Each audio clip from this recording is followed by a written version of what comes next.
Yes friends, तो अब हम इस प्रॉब्लम को सॉल्व करेंगे। ये प्रॉब्लम आपकी फॉरेन ब्रांच की प्रॉब्लम है और बड़ी प्रॉब्लम में से एक प्रॉब्लम है। एक बार देख लें, पढ़ लें एक बार प्रॉब्लम को। ABCD limited Delhi has a branch in New York, मतलब जो ब्रांच है वो न्यूयॉर्क में है और दिल्ली में जो है वो हमारा हेड ऑफिस है। ठीक है जी। Which is an integral operations हैं। तो इंटीग्रल ऑपरेशंस में आपका फिक्स एसेट्स हमारी डेट ऑफ परचेज से कंसीडर होती हैं, नॉन इंटीग्रल ऑपरेशंस में आपकी क्लोजिंग डेट से होती है। At the end of March 13 the following ledger balance have been extracted from the books of Delhi office and branch office. ये हमारे ऑफिस की डिटेल दे रखी है। ये ब्रांच ऑफिस है, तो ये जो ब्रांच ऑफिस में इंफॉर्मेशन है बेसिकली ये डॉलर में है। तो पहला पर्पस तो हमारा ये रहेगा कि इस डॉलर की इंफॉर्मेशन को हम कन्वर्ट कर लें INR में। ठीक है। इसके आगे लिखा है क्लोजिंग स्टॉक्स आपके दे रखे हैं। हेड ऑफिस हमारे साथ इनवॉइस प्राइस पे गुड सेंड करता है, मतलब क्लोजिंग स्टॉक जो हेड ऑफ ब्रांच पर होगा उसमें हम स्टॉक रिजर्व बनाएंगे। 5% हमें प्रोविजन फॉर बैड डेट्स बनाना है और building and plant and machinery पे हमें 10% से डेप्रिशिएशन भी लाना है। ठीक है, आगे पढ़े। You are required to convert the Sydney branch trial balance into rupees. आगे इसके आगे इन्होंने ये भी बोल दिया है कि to prepare trading and profit and loss account showing to the extent possible head office results and branch separately. It means इन्होंने बैलेंस शीट आपसे नहीं पूछी है बनाने के लिए, but as a safeguard हम बना देंगे। अगर हम इसको शेड्यूल 3 में नहीं बनाते तो एटलीस्ट आपको जस्ट समझने के लिए हम आपको हॉरिजॉन्टल फॉर्मेट में इसकी बैलेंस शीट बना देते हैं, सो दैट आपको ये तो पता रहे कि टैली कैसे होगी फिगर्स। ठीक है, सो लेट्स स्टार्ट। सबसे पहला टारगेट हमारा क्या रहेगा कि हम इस ट्रायल बैलेंस को कन्वर्ट करें। तो ब्रांच की ट्रायल बैलेंस को हम कन्वर्ट करते हैं। तो हमारी कौन सी ब्रांच है? ये न्यूयॉर्क ब्रांच है, तो हम लिखेंगे न्यूयॉर्क ब्रांच ट्रायल बैलेंस, और ये किस में है? इंडियन रुपीज में।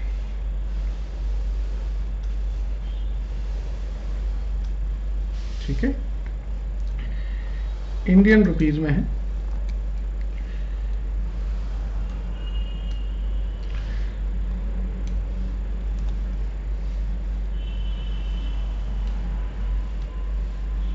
ये आपके रेट का कॉलम हो गया और ये आपके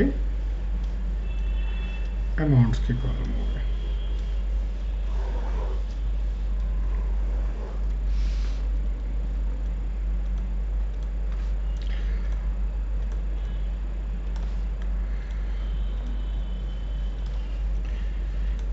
डेबिट है, ये क्रेडिट है। अभी सिर्फ ब्रांच से रिलेटेड एलिमेंट्स को पढ़ेंगे हम। तो ब्रांच में देखिए, एक तो है प्लांट एंड मशीनरी, फिर इसके है plant and machinery depreciation reserve. ठीक है, सो ये हमारा प्लांट एंड मशीनरी आ जाएगा, ये एट कॉस्ट है।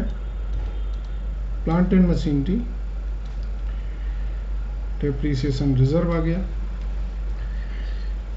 फिर हमारा ट्रेड रिसीवेबल है, ट्रेड पेबल है। So trade receivable and payable. फिर आगे पढ़ेंगे, स्टॉक है हमारे पास 1 अप्रैल 2012 का। सो स्टॉक है 1 अप्रैल 2012 का। सिर्फ ब्रांच के लाइन आइटम्स ही पढ़ने हैं। फिर कैश एंड बैंक बैलेंस है एंड परचेज एंड सेल्स है। ठीक है, कैश बैंक बैलेंस है,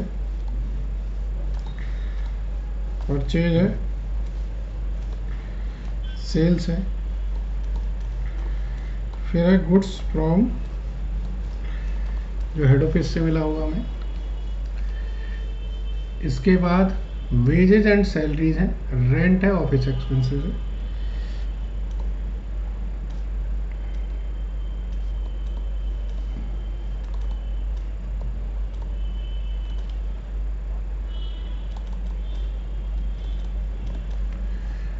और पढ़ें, कमीशन है एंड हेड ऑफिस अकाउंट है।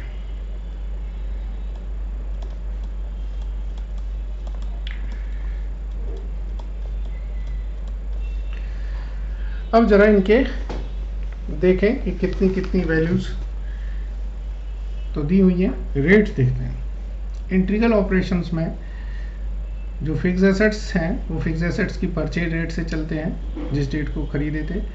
यहाँ पर इन्होंने लिख रखा है कि ओपनिंग रेट हमारा 50 है, क्लोजिंग रेट हमारा 55 है और एवरेज रेट हमारा 52 है। फिक्स एसेट्स के लिए 45 है। सो फिक्स एसेट्स का रेट 45,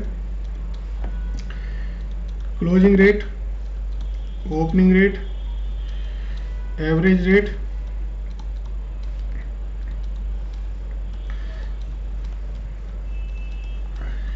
और ये आपका हेड ऑफिस और goods and goods received from, इन दोनों को हम कन्वर्ट नहीं करेंगे।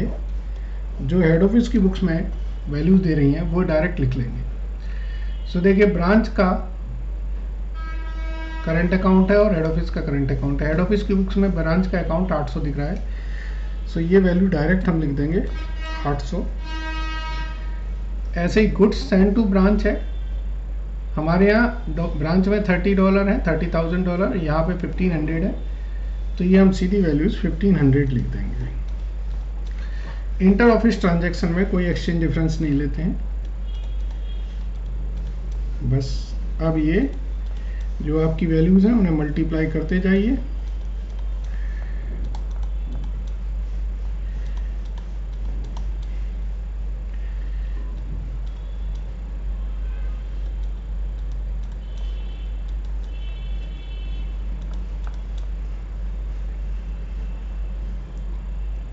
वेजेज एंड सैलरीज कितनी है? 18, तो ये आ जाएगा 936, 312, 624। कमीशन रिसीट थी आपकी 5200 की। ठीक है, चलिए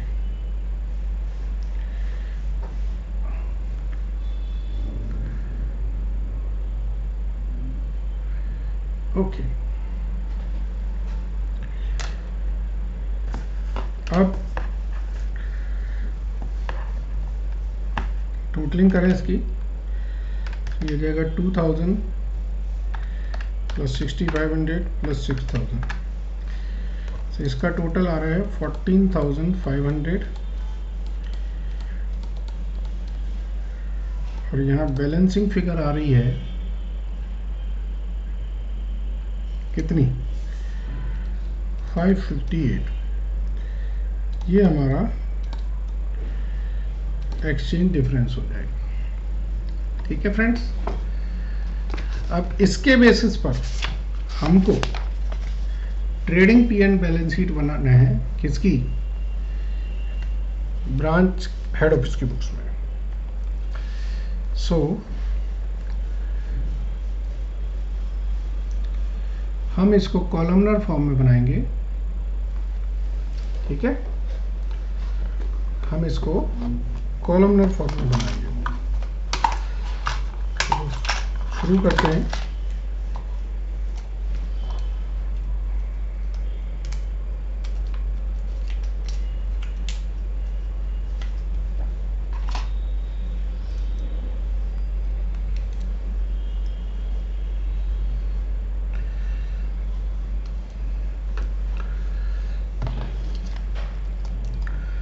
डाटा ज़्यादा है, विजिबिलिटी फैक्टर कम है, तो थोड़ा छोटा छोटा लिखना होगा। तो आप शॉर्टकट भी यूज़ करूँगा मैं, आप समझ जाइएगा कि क्या मैंने लिखा है। ठीक है, चलिए अब ये आपका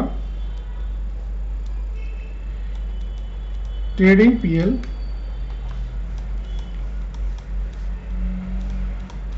बनेगा।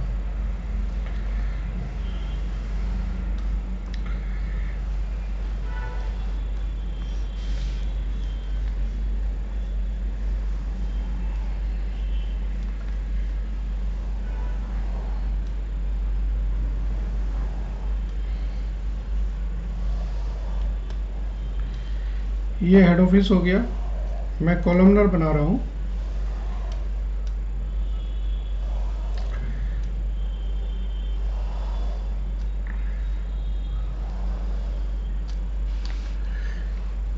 ये हेड ऑफिस हो गया,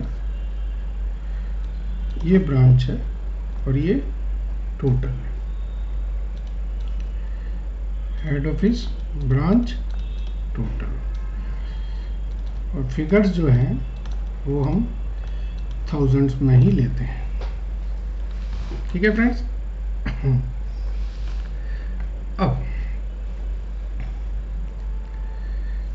बैलेंस शीट भी बना लें इसी तरीके से। वैसे ये प्राइवेट लिमिटेड कंपनी है, शेड्यूल 3 में बननी चाहिए इसकी बैलेंस शीट, बट क्वेश्चन में पूछा नहीं है। मैं आपको सिर्फ समझाने के लिए इस बैलेंस शीट को बना रहा हूँ, सो दैट आपको एटलीस्ट पता रहे कि अगर ट्रायल बैलेंस दिया हो, क्योंकि फ्रेंड्स अगर वो इतना बैलेंस शीट और कन्वर्जन सब देंगे तो डाटा कम देंगे, इसमें डाटा ज़्यादा दिया है। चलिए शुरू करते हैं। ये ट्रायल बैलेंस है, देखिए शेयर कैपिटल लिखा है, तो आपकी बिल्कुल एक एक लाइन आइटम जो ट्रायल बैलेंस का कंसेप्ट है उसके बेसिस पर करेंगे। सो शेयर कैपिटल दिया है, तो शेयर कैपिटल आप लिखें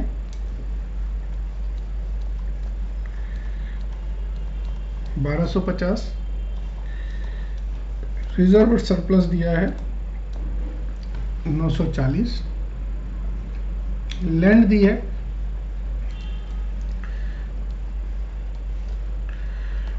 475।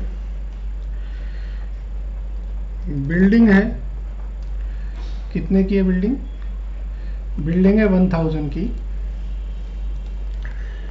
और इसमें जो डेप्रीसिएशन लग चुका है, डेप्रीसिएशन रिजर्व जो है वो 200 का है। ठीक है। इसी तरीके से प्लांट एंड मशीनरी की बात करेंगे तो हेड ऑफिस ब्रांच की टोटल मिला देंगे और इसमें फिर डेप्रीसिएशन भी देख लेंगे। चलिए, हेड ऑफिस की प्लांट एंड मशीनरी कितनी है? 2000 है, और ब्रांच की प्लांट एंड मशीनरी 4500 है। ठीक है। सो कॉस्ट थी इसकी 2000, ब्रांच की थी 4500, टोटल हो गई 6500। इस पे जो डेप्रीसिएशन लग चुका है, डेप्रीसिएशन का जो रिजर्व है, हेड ऑफिस पे कितना है? 500 है, और ब्रांच पे है 900। इसमें 500 है और इसमें 900 है। ठीक है, आगे बढ़े। Trade receivable and trade payable, चलिए इनको प्लेस कर दें। सो ट्रेड रिसीवेबल हेड ऑफिस के कितने हैं? हेड ऑफिस के हैं 500 और ब्रांच के हैं 3300, तो दोनों जोड़ देंगे तो ये 3800 हो जाएंगे। इसी तरीके से ट्रेड पेबल हेड ऑफिस के हैं 270 और ब्रांच के हैं 1100, तो ये हो गया 1370। इसके बाद है स्टॉक। चलिए हम लाइन आइटम से चलते हैं, तो अब ओपनिंग स्टॉक हमारा आ गया।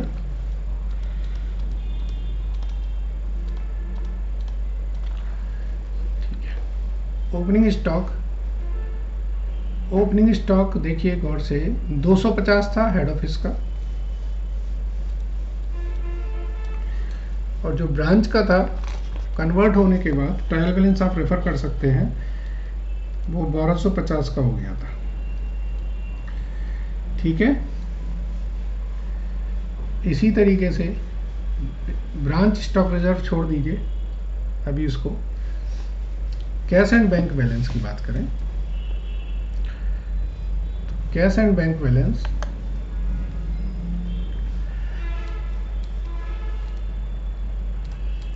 ब्रांच का जो था वो 220 था और इनका कैश एंड बैंक बैलेंस 125 था।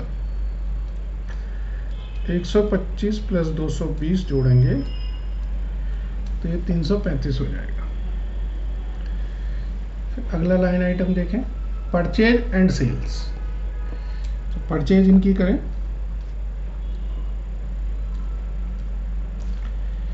हेड ऑफिस की परचेज है 275 और ब्रांच की परचेज है 1300, तो ये 1575 हो गया। इसी तरीके से सेल्स की बात करें, सो हेड ऑफिस की सेल्स है 600 और ब्रांच की सेल्स है 6500, तो सेल 7100 की हो गई।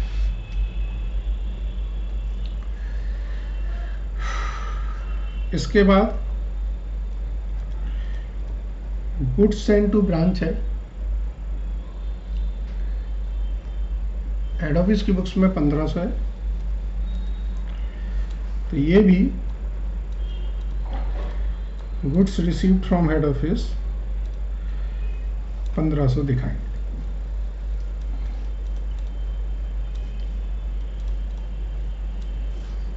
ठीक है, एक एक करके लाइन आइटम पढ़ते जाएं। एमडी जो सैलरी है वो सिर्फ हेड ऑफिस में आएगी और कंसोलिडेट आएगी, इसको हम बाद में बनाएंगे। वेजेज एंड सैलरीज,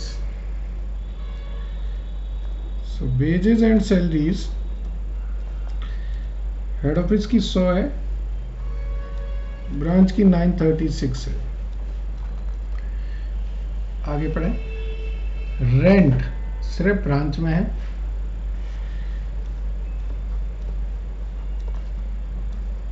रेंट हमारा 312। इसके बाद ऑफिस एक्सपेंसेस की बात करें,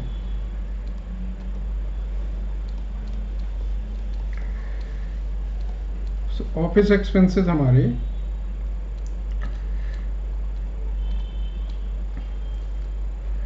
624 हैं। ठीक है, फिर आया कमीशन रिसीट्स।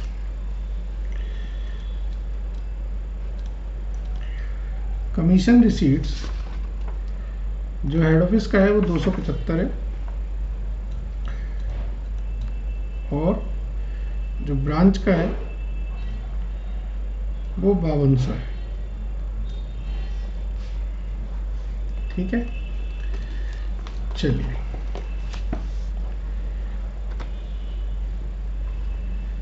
अब अगर हम देखें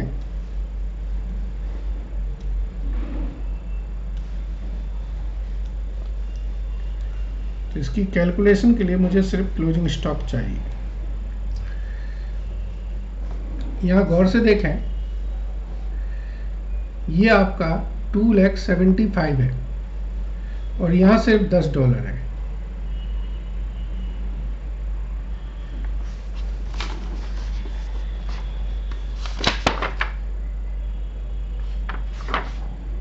ठीक है, तो $10 है, तो मैं एक्चुअल में ये $10 नहीं होना चाहिए, एक्चुअल में ये $10,000 होना चाहिए। पॉसिबिलिटी है कि यहाँ गलती हुई हो, बट हम जो दिया है हम उससे बदल नहीं सकते। तो ब्रांच का जो स्टॉक रहेगा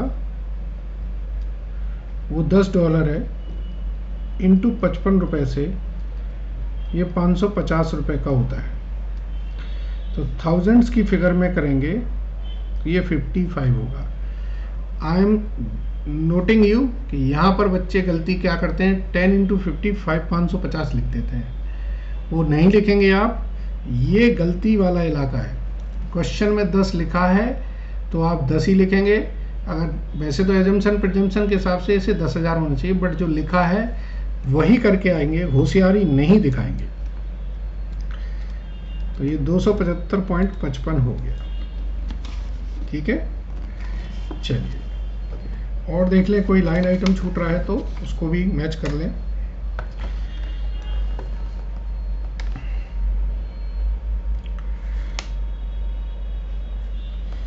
इस तरफ का टोटल आ रहा है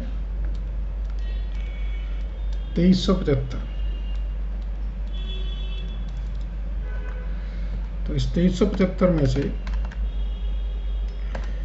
आपने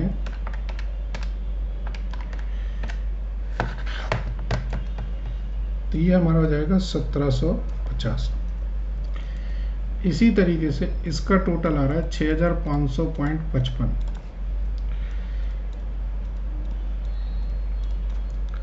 तो इसका बैलेंस आएगा 1514.55। ये हमारा हो जाएगा to gross profit carried down by gross profit brought down.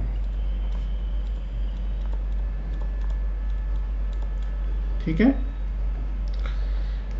अब यहाँ पर मुझे डेप्रीशिएशन और provision for bad debts calculate करना है। So provision for bad debts बड़ा सिंपल है। इन्होंने बोला है कि आपने 5% से प्रोविजन बनाना है। सो 5% से जब आप प्रोविजन बनाओगे, ये बेसिकली जो बैलेंस शीट में -25 और -165, तो ये 475 और 3135, तो डेटा आपके 3610 के हो जाएंगे। ये प्रोविजन कम कर दिया आपने इसमें। अब डेप्रीशिएशन की बात करें। डेप्रीशिएशन पे जरा दिमाग लगाइएगा। पहले मैं बिल्डिंग की बात करता हूँ। कितना डेप्रीशिएशन लगाना है? डेप्रीशिएशन लगाना है 10% रिटर्न डाउन वैल्यू पे। तो रिटर्न डाउन वैल्यू इसकी होती है 1000 माइनस 200 800। 800 का 10% होता है 80। तो 280, तो ये हो गया 720। डेप्रीशिएशन जो करंट ईयर का है वो लगाया ये हमने। ऐसे ही अब इसमें करंट ईयर का डेप्रीशिएशन कितना आएगा? इस पे 20% है, तो ये 1500 होता है। तो 1500 का 300 और 3600 का 720। तो ये टोटल हो गया था 1400 और 1020 और कर दीजिए। सो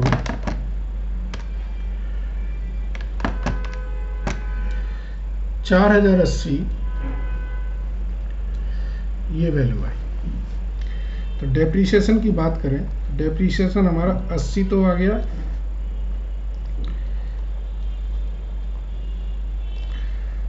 मतलब 80 यहाँ लगेगा और 300 इसमें लगेगा, 720 इसमें लगेगा। ये बिल्डिंग पे लगा और ये प्लांट एंड मशीनरी पे लगाया। 80 1020। ठीक है ना? अब आपको क्लियर हो गया होगा। चलिए,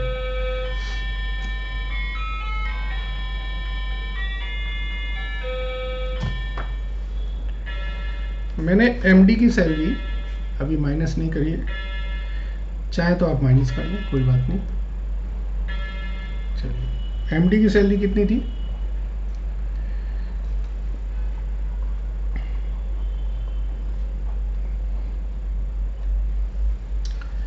एमडी की सैलरी थी हमारी, ट्रायल बैलेंस में दे रखी है।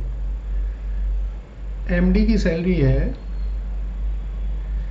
देखिए 50। तो वो 50 आप लिख दीजिए। आपके पास ओपनिंग स्टॉक का रिजर्व दे रखा है, जो ब्रांच स्टॉक रिजर्व है वो 65 है। देखिए ऊपर लिखा हुआ है। ये दो लाइन आइटम्स की बात कर रहा हूँ। देखिए, एक तो मैं बात कर रहा हूँ इसकी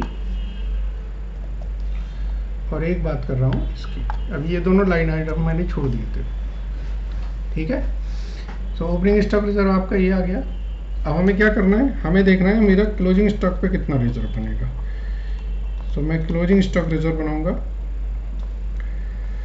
मेरा 55 का क्लोजिंग स्टॉक है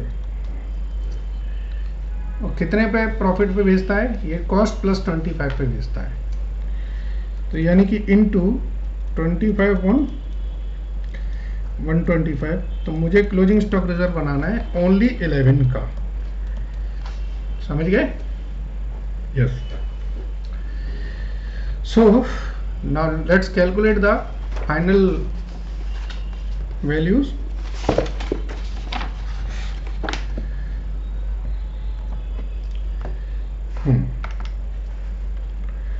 ये आपका हो गया, और कुछ छूट रहा है, याद नहीं होगा आपको बट मैं बता देता हूँ। एक्सचेंज डिफरेंस जो था वो रह गया था अभी, ठीक है। अब नेट प्रॉफिट निकलेगा। चलिए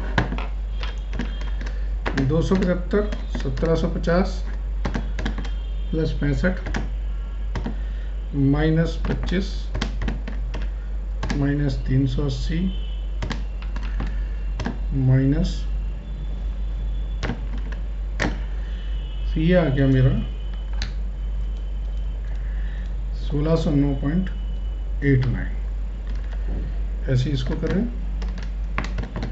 5200 1514.55 माइनस 312 624 720 165 558, ये आया 4335.55। इसका टोटल आया 5945.44, ठीक है जी। अब रिजर्व एंड सरप्लस में हेड ऑफिस का प्रॉफिट लिख लीजिए कितना है, और ब्रांच का भी प्रॉफिट लिख लीजिए।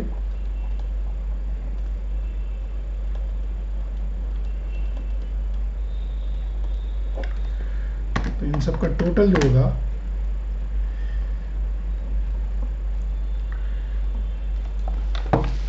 ठीक है।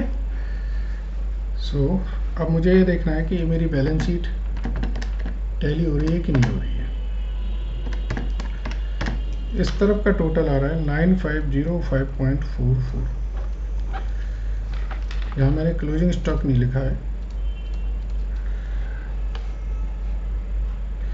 क्लोजिंग स्टॉक था मेरा 55 का, इसमें मैंने 11 का रिजर्व बनाया, तो ये आया 44।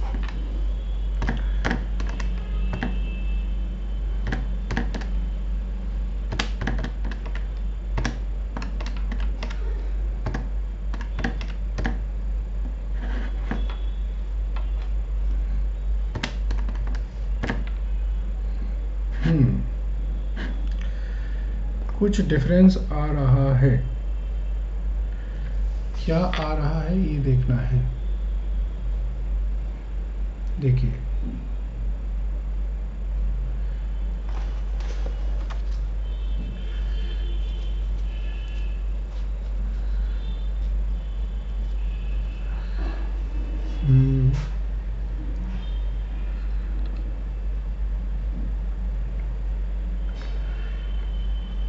आना नहीं चाहिए डिफरेंस। 1250 940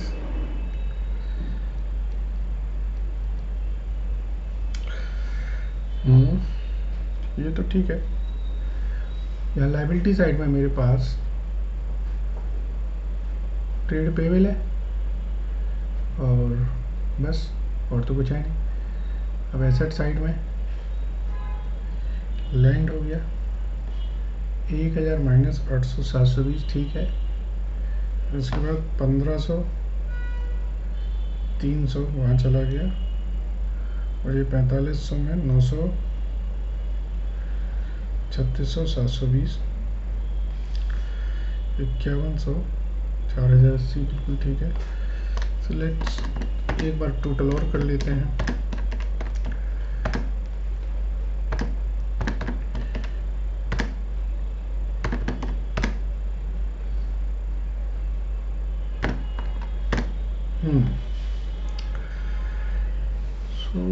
क्या गलती हो रही है? ट्रायल बैलेंस तो टैलीड है, कुछ ना कुछ प्रिंटिंग मिस्टेक लग रही है क्या? May be possibility. चलिए एक बार इनकी चेक कर लें। 1250 प्लस 940 प्लस, ठीक है, 275, ये भी ठीक है। तो इस तरफ देखें,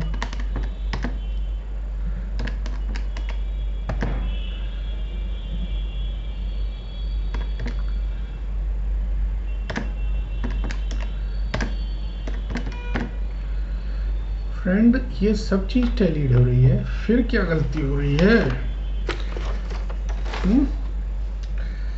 क्लोजिंग, ओ हो। ये देखिए, ये क्लोजिंग स्टॉक जो था हेड ऑफिस का क्लोजिंग स्टॉक कहाँ लिखा भी हमने?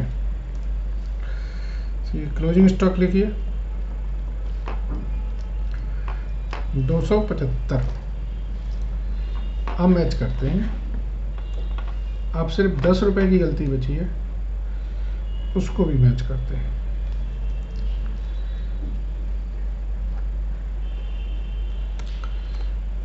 ₹10 की गलती तो टोटली मिस्टेक हो सकती है।